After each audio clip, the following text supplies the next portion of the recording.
So great. Well, we'll go ahead and get started, but please, please take a moment and introduce yourself in the chat. If everyone who's joined us, go ahead and just briefly just say hello, and you can say whatever you'd like. Put your favorite emoji. I know somebody who puts a cactus emoji.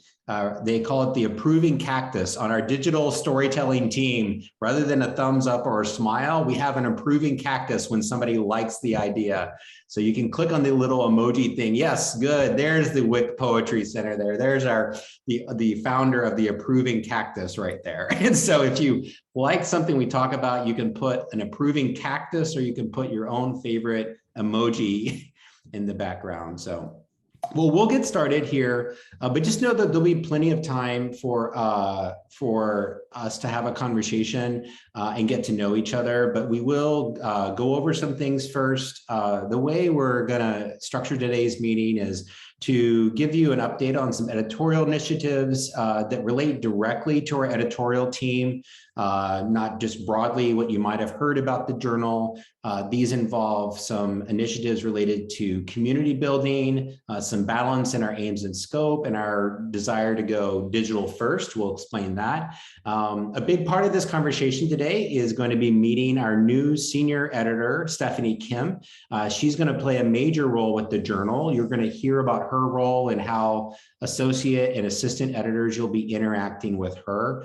We'll do an overview of some new features in our manuscript system if you're a returning editor, and a walkthrough if you're a new associate or assistant editor.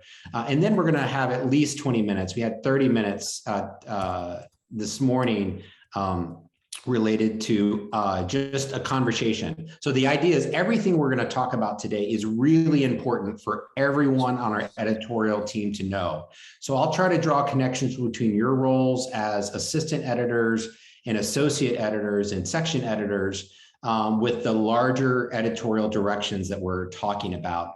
And there's some important new features and some new initiatives with the journal we want to make sure everyone knows about. So we'll get started here. Feel free to use the chat box if you want to talk. And if you want to raise your hand anytime during this because you have a question, there's no need to wait to the end to ask a question. Just raise your hand. I'll get a notification that you'd like to ask something. This is really a conversation, which is part of what I was going to highlight here is this critical conversations is really our guide star and our North Star for the journal. The focus on critical new topics and conversations, you'll see, is going to be a part of everything we're doing, from our new digital storytelling initiatives to how we're thinking about the editorial review process so that we're inclusive, but also maintain standards of excellence.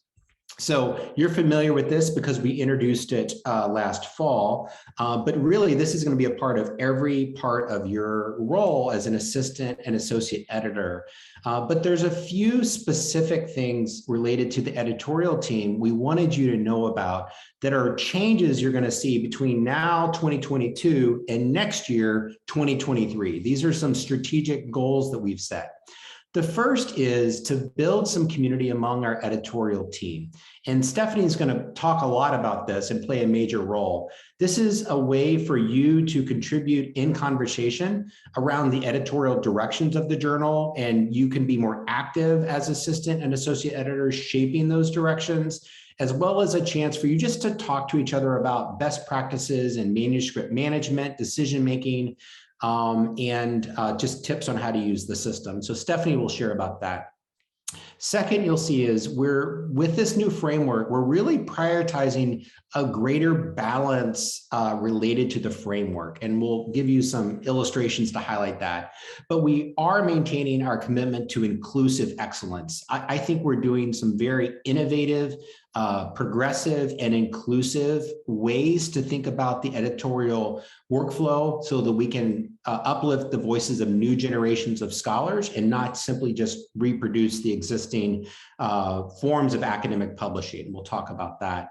And then finally, this is the year we're finally going to move digital first. And that means we're going to be going digital first This means all of our issues will now be available in 108 languages because we're going to be moving to a form of text-based articles that will allow instant translation.